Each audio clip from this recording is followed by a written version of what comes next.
Estamos de volta com o TV Câmara Entrevista, que hoje aborda o tema animal terapia. Sobre isso eu converso com a psicóloga Karen Thompson, que coordena o projeto Patas no Divã. Nesse segundo bloco a gente vai fazer alguns exercícios, para isso a gente recebeu uma assistente de palco super especial, que é a Sofia, filha da Karen, né? A gente vai fazer agora um exercício pra quê, ô Karen? Então é uma atividade usando um pet game, então um jogo para cães, né? Que a gente utiliza muito nessa interação, nesse trabalho com os pacientes. Então, esse joguinho aqui, por exemplo, ele trabalha a coordenação motora. Então, o paciente ele tem que girar, ele tem que esconder o petisquinho e entregar para o animalzinho para achar. E aí ele vai estar auxiliando o bichinho, ele vai estar conversando. Fazendo os movimentos circulares, né? Fazendo esses movimentos. Então, coordenação motora fina. Vamos ver como funciona. Vamos lá, então. Sossô. Esconde aqui pra gente. Isso. Mais um. Isso. Mais um. Espera aí, Drica. Gira a estrela, agora fecha a estrela pra gente. Fechou? Coloca lá pra Drica. Coloca aqui no chão pra Drica e fala pra ela que ela pode procurar. Vai lá, Dri. Isso, a gente vai batendo palma na Drica, Parabéns, né? Drica! E ela acha nos dois níveis. Ela acha, ela vai girando. Né? Então tem vários jogos, desde trabalho de jogo da memória, atenção, coordenação motora, treino de cores. Muito interessante. Sofia, obrigado, viu, pela presença. Nós temos agora algumas fotos do tratamento dos pacientes, a gente vai colocar aí para o pessoal ver. Então, tratamento com coelho, né, cara? Eu queria que você explicasse conforme as fotos vão passando. Então, assim, eu utilizo algumas espécies de animais, além dos cães. Então, coelho, por exemplo, jabuti também, né? Que cada um vai despertar no paciente um estímulo diferente. Então, o coelhinho, ele é menorzinho, é mais fácil de colocar no colo. A tartaruga, ela tem, então, o casco, que é super sensorial. As patinhas, né? Ali o coelhinho, então, no hospital, né? Na CTI. Então, a gente forra a caminha do paciente para reduzir o pelinho que cai, né? Para depois facilitar a higiene. Esse daqui é a Drica com colete sensorial, que a gente faz no treino de alimentação. Então, usando primeiro alimentos de plásticos. Isso é com criança? Com crianças, com crianças com autismo. Então, esse coletinho, ela vai grudando. Ali uma criança, então, no hospital, então, que ela pode sair do leito para levar a Drica para passear, para um passeio externo, né? Ali uma criança entregando alimento, então, fazendo um truque com a Drica, né? Acho que a próxima tem uma foto que mostra ela dando a patinha. Sim, ali um idoso interagindo com a Duda, que é a minha outra Golden, então que eu tenho 3 Goldens, um coelho e um jabuti. Tem os pets, os animais que são voluntários também treinados no projeto. Esse é o Ted, o coelhinho que está com a gente há 2 anos. Eu já tive uma outra coelha que trabalhou 9 anos comigo também. 9 anos? É bastante Eu ia te perguntar exatamente isso. O coelho, ele, acho que dos animais, ele... Não que ele seja mais arisco, assim, mas eu tenho a impressão de que o coelho ele é um pouco mais arisco. Difícil. Não que seja arisco, ele é um pouco mais arisco mais mesmo. Difícil, né? E como é que é o tratamento com ele? Não tem um treino específico feito por um profissional, né? É mais um trabalho feito de socialização em casa. Então, ele fica solto com os cachorros, ele interage com as minhas filhas. Então, ele é criado como um cachorrinho mesmo. Ele tem o espaço que ele faz as necessidades. Ele é acostumado, então, a vir quando a gente chama, a sentar no colo, dá algumas mordidinhas bem leves, como um gatinho, né? Que dá aquele beijinho, mordidinha, nada que vai machucar, né? Mas ele é bem dócil, então. E pro tratamento, como que ele reage com o paciente? Porque aí a gente tem o cachorro, ele dá pata, né? Sim. Tem toda essa interação. Você já falou que ele já é meio assim, né? Ele dá uma mordidinha e tal. Isso. Mas no tratamento do paciente, como que é? Dar um alimento, cuidar. Ele tem esse coletinho também sensorial, como mostrou na foto, que o paciente pode grudar alguns elementos de um estímulo sensorial, então, texturas diferentes. Né, alimentos, figurinhas de alimento para trabalhar a questão da alimentação com a criança. Então, o coelho é muito mais uma interação, um cuidado. Não tem especificamente um joguinho, né? Pode levar para passear também, porque ele tem coleirinha, né? Ele tem uma peitoral. E os animais, eles são adestrados para esse tipo de tratamento, certo? Eu não sei como que fica os gatos, esses animais, assim, que a gente tem a ideia, né, que os cães só são adestrados, né? Mas como é que é o adestramento dos outros animais? Então, de tartaruga, coelho, hamster, porquinho da Índia, que alguns profissionais utilizam, feito um treino mais de socialização. socialização, docilidade, então sensibilização ao toque, então o animal tem que estar acostumado ao toque, a sons diferentes, porque na CTI vai ter vários sons, né, barulhos diferentes, e o coelho ele é mais assustado mesmo, o coelho, o hamster, porquinho da Índia, eles são mais sensíveis. Né? Então, o cuidado que tem que ter com eles com relação a isso e até o excesso de trabalho, que eles são bem mais frágeis. Inclusive, você acabou de falar da CTI, né? Tem uma lei, né, que foi aprovada esse ano, do ano passado, que foi aprovada esse ano, que permite a entrada de animais em hospitais públicos, né? É isso mesmo. No estado de São Paulo, então, os animais são permitidos agora visitas tanto de animais dos pacientes quanto de projetos de intervenção assistida. E em relação ao estudo, você estava comentando comigo que aqui no Brasil ele é bem escasso, né? Como que é levantar o estudo dessa terapia assistida? Então, hoje, cada vez mais a gente tem percebido universidades que estão implantando esses projetos como parte de pesquisa, né, acadêmica. Então, estimulando os alunos já na graduação a desenvolverem pesquisas, porque no Brasil é muito recente, né, e é muito pouco o número de pesquisas se comparado com o exterior. Né? A gente sabe que os benefícios são muito positivos, né? Mas é pouca pesquisa ainda que a gente tem no Brasil. Pouca pesquisa. E aí, para você conseguir desenvolver todo um trabalho em cima disso, como que foi na faculdade? Aí eu comecei a desenvolver pesquisa, a estagiar, aí eu implantei o projeto, aí eu comecei a levar em congressos, aí eu já fui com o projeto para o hospital, que foi bem mais difícil, então, pensando em 2006 para 2007, 11, 12 anos atrás, eu não conseguia entrar com a Drica no hospital. Então, eu fazia uma intervenção fora, para ir aos poucos e conquistando a confiança da instituição, dos profissionais, para eles convidarem a fazer a visita dentro dos leitos. E para eles constatarem também, sim, né? Os benefícios, todas as dúvidas, como melhorava. Os pacientes ficavam esperando da janela. Ah, a Drica chegou, na minha carinha, a Drica chegou. E aí, a gente viu que tem uma evolução, então, né, nessa terapia assistida, mas como é que está a difusão hoje aqui no Brasil? Hoje, os projetos estão crescendo muito, né? Até nas redes sociais a gente acompanha bastante projeto de forma geral. Então, em todos os estados, como eu falei, o estado de São Paulo é muito maior o número de projetos, mas no Brasil, de forma geral, vem crescendo bastante em fisioterapia, em psicologia, fonoaudiologia, terapia ocupacional. Odonto ainda a gente não vê tanto no Brasil, mas no exterior eles utilizam os animais até em clínicas odontológicas. O animal para a clínica odontológica seria mais para as crianças, para dar essa tranquilidade? Sim, reduzir a tensão, trazer um conforto, uma confiança, ensinar a higiene bucal para as crianças, então, através do animal. Então, a criança aprende a escovar o dentinho do animal para aí estar aplicando no seu treino de higiene bucal. No seu projeto, quantos animais você tem ao todo? Que moram comigo, eu tenho 5, né? E aí eu tenho alguns animais que são voluntários, que trabalham no projeto, foram treinados, selecionados e trabalham comigo também no projeto. Você tem mais ou menos quantos? Uma média de 8 animais. Além dos seus? Além dos meus, E você tem quantos cachorros? 2? Sim, eu tenho 3 cães. 3 cães, isso. 2 coelhos? 3 cães, um coelho, que uma faleceu, e um jabuti. 3 cães, um coelho e um jabuti. Isso. Você acabou de falar isso, né? Que uma faleceu. Uma faleceu. Como que é, assim, a perda desses bichinhos? Quando você... Para os pacientes, principalmente, sim, né? aí tem que ser trabalhado, né? A questão do luto da perda. Porque eles criam um vínculo, os pacientes falam que eles querem férias da escola, de tudo menos a terapia, né? É tão importante que é. A maioria tem um porta-retrato, tem uma foto com o animalzinho, que a gente implanta essa técnica também. Então, eles têm uma foto com o animalzinho para o período de férias, que eles ficam, às vezes, afastados ou alta, né? Quando eles vão receber alta, né? Eles criam um vínculo muito grande. Então, quando há perda, o falecimento de algum terapeuta, né? Pet terapeuta, a gente tem que trabalhar com as crianças sim. E é bem complicado, né? É bem complicado para a gente e para os pacientes, com certeza. Pode ser usado mais de um tipo de animal no mesmo tratamento? Ou Sim. deve ser, assim, Sim. Como que você avalia essa necessidade? O diagnóstico, por exemplo, você sabe que de repente ele precisa de mais de um tipo de animal, os animais... essa lei que você falou que permite a entrada de animais, mas assim, tem uma quantidade, por exemplo, você pode levar 2 animais para fazer uma terapia, como que funciona? Não tem um limite, né? Eu sempre utilizo, então, um animal grande na intervenção e um menorzinho. Tem algumas crianças, principalmente se é uma intervenção em grupo, uma criança pode não ter tanta afinidade a princípio logo de início com o cachorro, então eu vou utilizar o coelhinho, de repente a criança está mais agitada, porque eu trabalho muito com terapia em grupo também, né? Então crianças com autismo, por exemplo.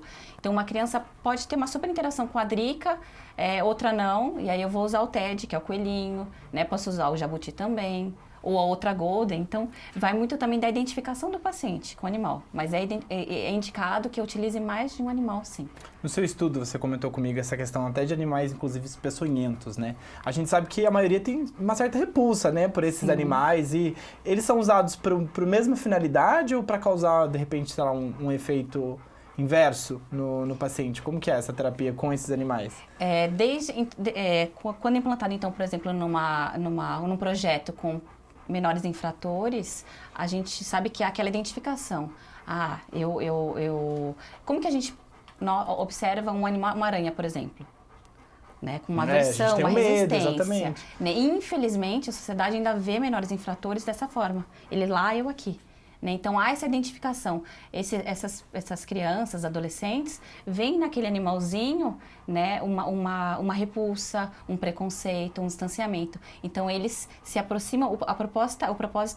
O objetivo é treinar, então, esses animaizinhos ou prepará-los para, através de um carinho.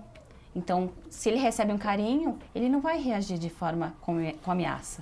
Né? E, na verdade, para esses menores infratores também. Né? Se eles for dado uma chance para eles, se eles forem tratados com respeito, com carinho, né, eles também não vão oferecer nenhuma ameaça. Então, é a identificação. Né? Nesse caso do projeto com animais peçonhentos. Mas eles também utilizam em escolas, como forma de trabalho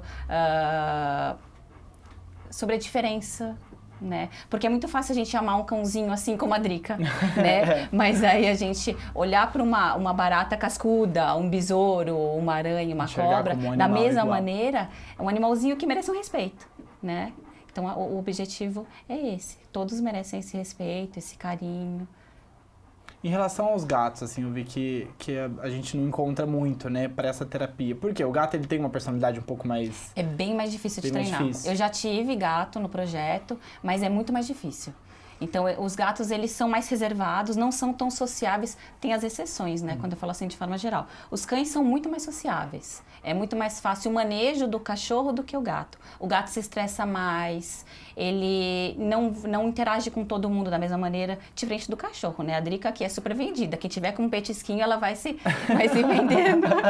Agora, o gato, ele já é mais resistente, ele já é mais reservado, é mais do dono. Né? Mas tem algumas raças que são utilizadas assim. O Ragdoll é uma raça que não tem muito no Brasil, mas é utilizado. Eu não tenho, né? Gostaria de ter, mas não dá, tô com limite assim já de animais em casa para ter esse cuidado, esse treino, né? Esse controle adequado exige bastante custo. E a gente estava conversando, até você falou um pouco no primeiro bloco sobre o estudo, né, da psicologia dos animais. Queria que você me falasse um pouco mais. Como é que vocês estudam um comportamento do animal, assim como dos humanos?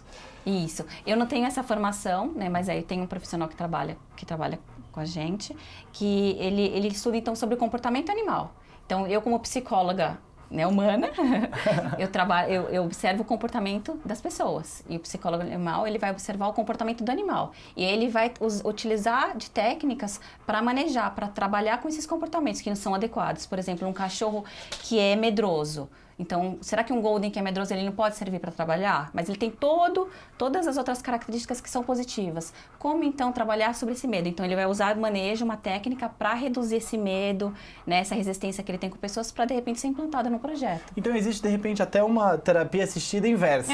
Assim, em relação, por exemplo, você consegue trabalhar o medo num Golden, o medo das pessoas, fazendo uma terapia com ele, só que inverso. Sim, né? Então, uma psicoterapia então voltada para os animais existe também, né?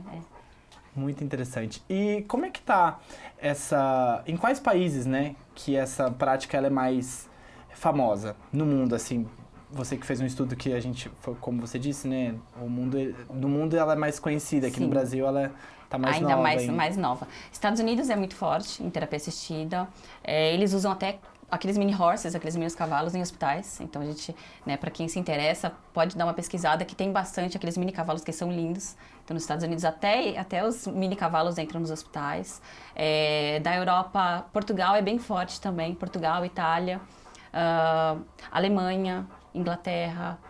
Tá, mas Estados Unidos acaba liderando até mesmo. Pela quantidade, né, de pessoas, pelo tamanho do país e tal. Estados Unidos, para você ter uma ideia, assim, 1/4 dos psicólogos clínicos utilizam os animais em consultório. Que interessante. Então, são pesquisas, né? E aí, inclusive isso que eu ia falar, os animais eles ficam no consultório, eles vão até a casa do paciente, como que funciona na questão da terapia Em clínica, de psicologia?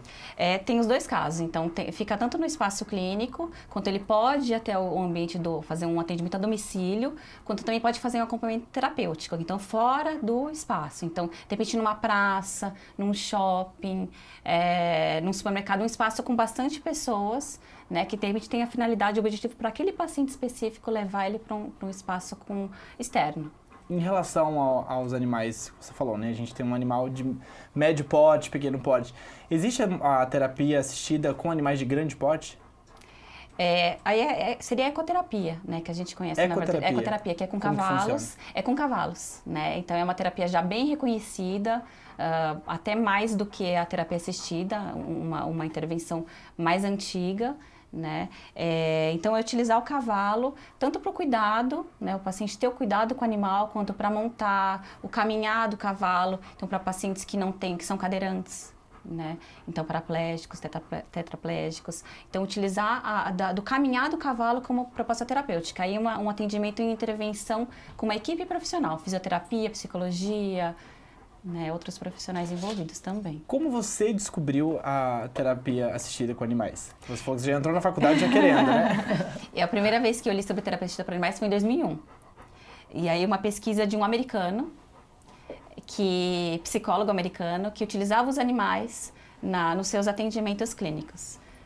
Quando eu li, eu tive certeza que era com isso que eu queria trabalhar. Apaixonada por animais desde sempre. Apaixonada, super apaixonada. E eu queria agregar mesmo, então, animais e pessoas, porque eu adoro trabalhar, né, com os dois.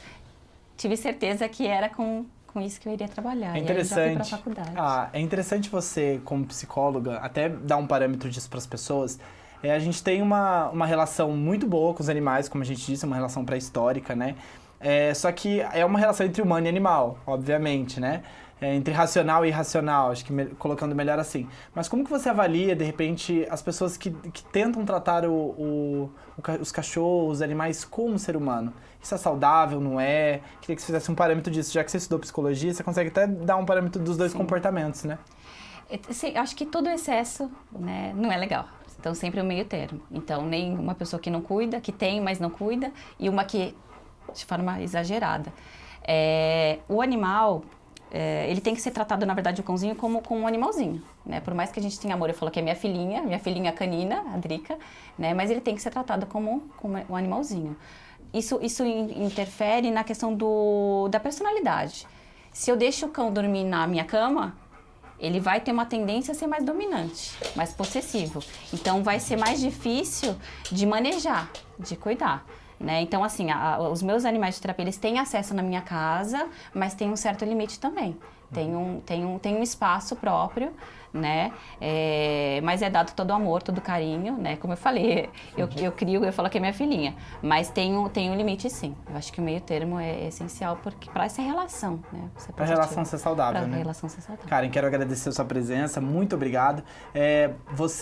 Se você quiser deixar algum recado para o pessoal que está em casa, de como que funciona o projeto, onde fica. Tá bom. O projeto, então, é Patas no Divã, para quem tiver interesse. Tem as páginas nas redes sociais, tem site, né, para conhecer um pouquinho mais sobre as visitas que a gente realiza, sobre como esse projeto funciona. Tá? E eu agradeço também a presença. Muito obrigado pela sua presença. Esse foi o TV Câmara Entrevista de hoje, onde falamos sobre a terapia assistida por animais, um método que vem sendo muito utilizado e que tem muitos benefícios. Para você rever esse programa, acesse o nosso canal no YouTube, youtube.com/TV Câmara Jacareí, e curta, comente, compartilhe a nossa página no Facebook, facebook.com/TV Câmara Jacareí. As fotos desse programa você pode acompanhar também pelo Instagram, da Câmara Municipal. Continue ligado na programação da TV. Agora, vamos ver se eu consigo me despedir da Drica, né? Drica! Olha o que eu tenho pra você, ó. Uma despedida. Dá patinho. Dá patinho antes. Dá patinho.